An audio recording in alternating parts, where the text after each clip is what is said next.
Hey there everyone, Mazarok here, and today we've got Vortex Pinnacle tips for you. I've been running this dungeon quite a bit. It's actually been one of the more common ones that I've gotten.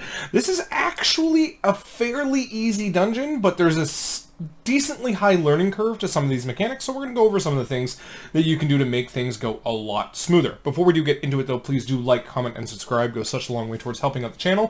Thank you to my patrons for making videos like this happen. Patrons get early access videos whenever I can, early access tank club, drafts, writing, work in progress, the whole shebang.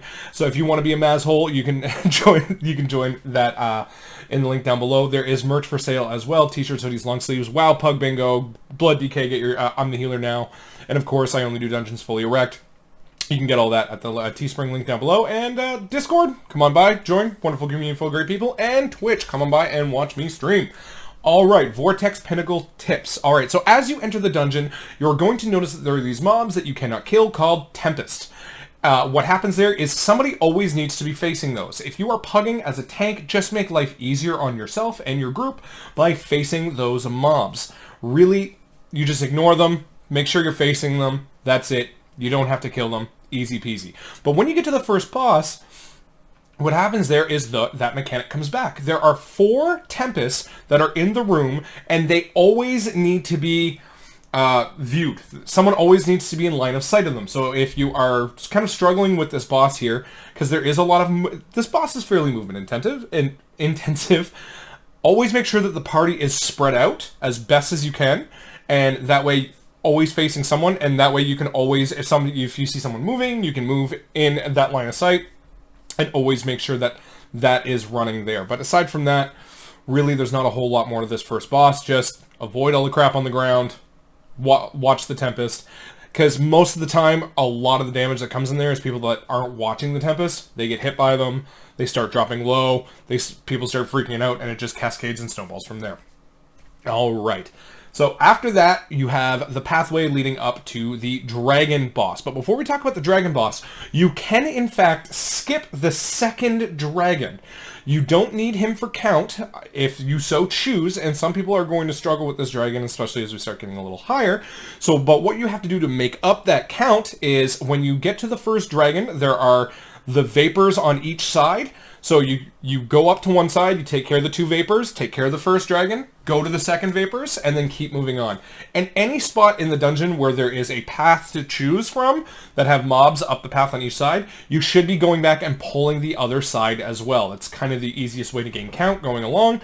A lot of them are cloudburst kicks, cyclone kicks, and things like that along your way that aren't too bad. Just make sure you're kicking cloudburst, vapor form, and cyclones wherever you can. Those are kind of the priority kicks on all of those mobs going up.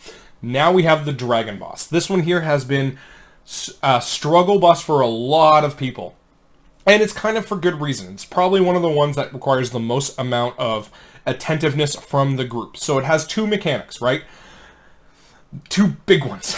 One is the upwind and downwind. You always want your back against the wind. So you want your back the wind coming at your back, and those are always going to happen in 4 very specific quadrants. They're always going to come from one of 4 ways. They don't kind of deviate from side to side.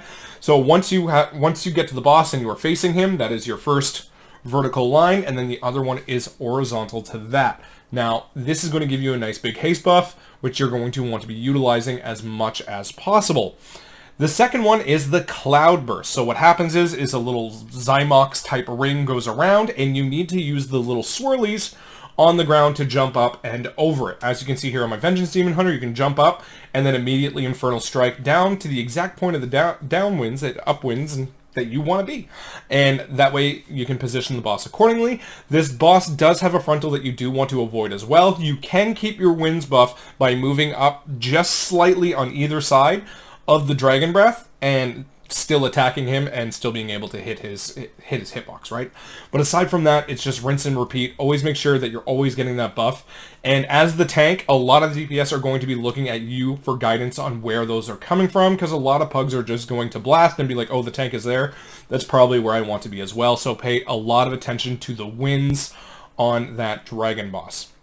Alright, so we're just going to cover a couple of tips along the way, a couple of the kicks, along the way after the dragon boss, because after that we're going to be seeing a little bit more mechanics kind of being introduced along the way. So number one, the the adepts have a greater heal cast that absolutely has to be kicked. No ifs, ands, or buts. The other one is one of the other mobs, cast Rally. This is another one that you are absolutely going to want to be kicking as well. Now, the last boss has three main things that you need to worry about. One of them is Static Cling. This is going to be the jump mechanic. You need to be jumping this as much as possible. There are ways to cheese it. Blood DK, Anti-Mech Shell. You can cheese it. You can also remove it by dispels. You can remove it. I do believe Freedom does. I haven't tested Freedom. I don't think I've been on Vortex on my Paladin yet, but I'm pretty sure it does. Bears, you can shapeshift out of this as well if you don't jump in time. Just be aware of the boss. You do need to make sure that you aren't getting, you aren't going to go into kitty form and get cranked. Very important, but you can shapeshift out of the dot.